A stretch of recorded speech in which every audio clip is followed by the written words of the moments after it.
Harry the Owl, or Harry Miller, lives in the same area as me. We share the same police force, so this case is quite important to me. Obviously I've heard about this for quite some time, but I'd like to show you the news report from my area, which is about 30 seconds in.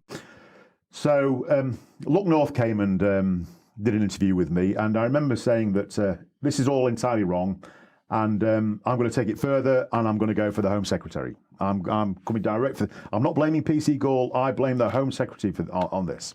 I was kind of missed the mark actually when he blamed the Home Secretary. It turned out that the person that I needed to blame was the College of Policing. A man from Lincolnshire has found himself at the centre of a social media storm after his tweets prompted a call from Humberside Police. Harry Miller says that he wants to have a debate about how we describe transgender women, but the force received complaints that his online activity was deeply offensive to the transgender community. He's not been arrested or charged with anything and has complained that his freedom of expression is being suppressed.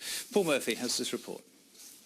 He's caused offence to some and is being praised by others for sticking up for free speech.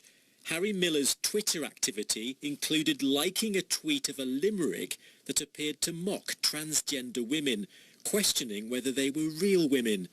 Mr. Miller then received a phone call from a Humberside police officer. And he read me out this limerick. I was like, is that it? That's the worst thing you've got. Why are you ringing me about a limerick? And this is where it got really sinister, because he said, even though I committed no crime, he needed to check my thinking.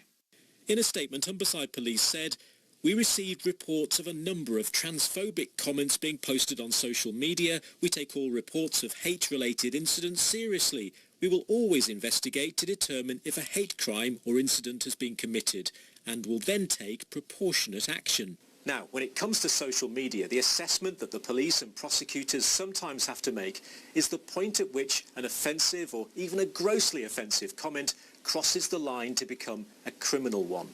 And the guidance from the Attorney General is that such a comment could contain a threat of violence or could be part of a targeted campaign against an individual.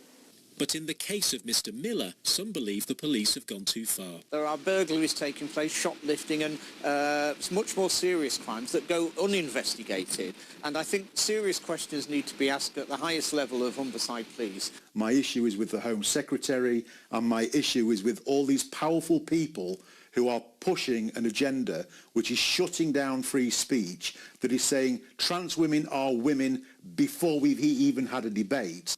Harry Miller believes important principles are at stake, and he plans to continue to share his views online. Paul Murphy, BBC Look North, Caister. Imagine the police coming round to check your thinking. I envy our American friends with their freedom of speech.